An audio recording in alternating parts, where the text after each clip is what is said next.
Hi, Brian Haberlin here from Traditional Art Tutorials, and these are my new pocket reference expression heads. They're our first line of things coming out under pocket reference. We're going to have little sculpts of hands and torsos and all kinds of stuff, but the heads with 5 different expressions are our first ones out. And the ways I suggest using them is if you are at home or a place that has a desk lamp, move the desk lamp around so you can see you can see really great how the light moves around. But then you can also just grab a phone, take the phone, move it around as well. Gives you more of a controlled thing. You know, really super high detailed sculpts that we gave you. You get really nice dramatic lighting on them.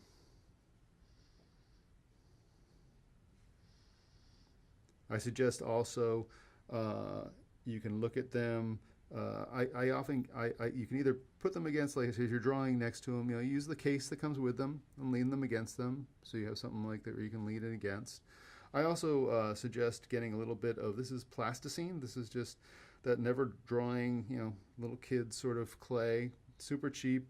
I would have included it in the set, but depending on the temperature where you're at, it tends to get a little melty, and I don't want the sets of the heads arriving at your place with melty plastic blob in them. But you can see how I can then use that as basically a positional stand for them as well.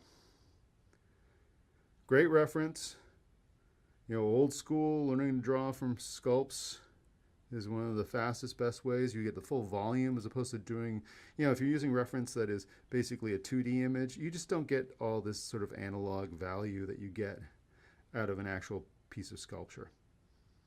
All right, hope you enjoy and hope you buy them all. Thanks, bye.